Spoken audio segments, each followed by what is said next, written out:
Example number 6.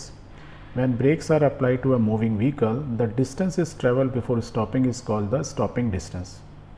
It is an important factor for a road safety and depends on the initial velocity and the braking capacity or deceleration minus a, that is caused by braking. Derive an expression for a stopping distance of a vehicle in terms of V0 and a. समझ में आया? कोई बात नहीं, दोबारा पढ़ो. ये क्या बोल रहे हैं कि एक व्हीकल है, वो जा रहा है, ठीक है, चल रहा है, तो आपने क्या किया, आपने ब्रेक लगाए. इनिशियली वो V0 स्पीड से जा रहा था. So when a brakes are applied on a moving vehicle, तो आप मूविंग व्हीकल को रोकने के लिए ब्रेक लगाते हैं. The distance is travel before stopping is called stopping distance. जब आप ब्रेक लगाते हैं, यहाँ से चल रहा था V0 से, आपने यहाँ से यहाँ तक ब्रेक लगाया, इतनी दूर जाके रुका, तो ये जो डिस्टेंस ट्रेवल किया that is called the stopping distance, जब आपने ब्रेक लगाया. Suppose the distance is called S. ये स्टॉपिंग डिस्टेंस बहुत इंपॉर्टेंट चीज़ होती है. क्यों इंपॉर्टेंट होती है? It is an important factor for road safety. यदि आपको सामने कोई आदमी दिखा, आपने ब्रेक लगाए, तो इतना डिस्टेंस, इस स्पीड से जाओ तो इतना डिस्टेंस तो लगेगा ना, ट्रैवल करेगा.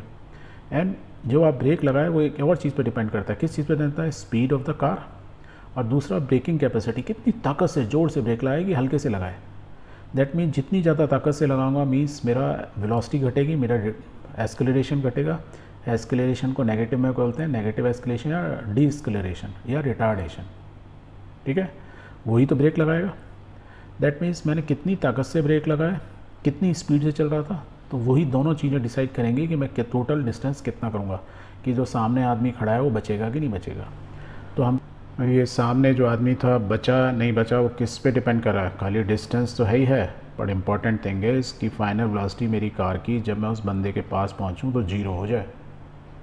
सो इस सिचुएशन के अंदर we know the initial velocity, we know the final velocity, and initial velocity मेरी 0 होगी. क्या हो रही है? मेरी वेलोसिटी ना घटती जा रही है, तभी तो बोल रहा हूँ इनिशियली बहुत ज़्यादा थी, फाइनल 0 हो गई.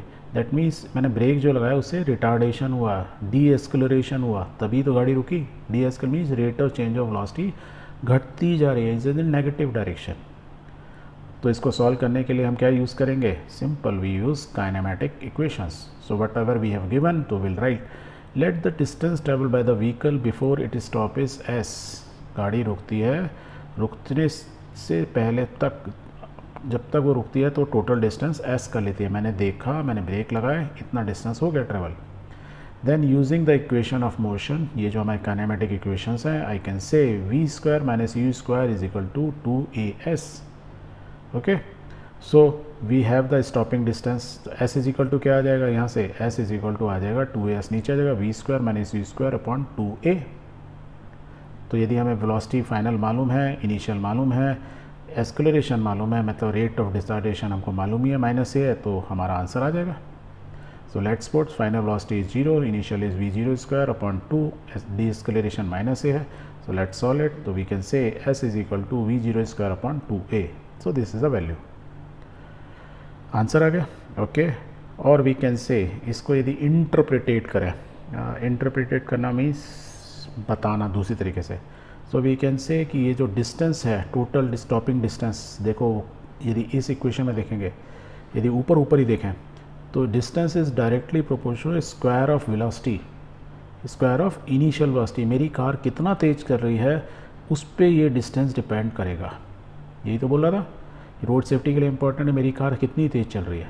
एंड द ब्रेकिंग कैपेसिटी, तो देखो ये तो हो गया square, distance travelled is directly proportional, ये जो प्रोपोर्शनल का साइन है directly for initial velocity of the car. और यदि इसी क्वेश्चन में ऐसे देखें नीचे, तो I can say the S, the distance is also inversely proportional to acceleration. Acceleration इस केस में ए क्या है मेरा? The acceleration. मेरी वेलोसिटी कितनी तेज़ी से मेरी वेलोसिटी घटती है, और वो किस पे डिपेंड कर रहा है? ब्रेकिंग पावर, मैं कितनी तेज़ी से ब्रेक लगा रहा हूँ. Thus we can say the stopping distance is proportional to the square of initial velocity and inversely proportional to the acceleration. इसी इक्वेशन को दो पार्ट से हमने लिख दिया. ओके, एंड डीएस्केलेरेशन मीन्स मेरी ब्रेकिंग पावर, तो मैं कितना तेज़ चला रहा हूँ और कितनी तेज़ी से मैंने ब्रेक लगाया, इस दो चीज़ के ऊपर डिपेंड करता है मेरा स्टॉपिंग डिस्टेंस.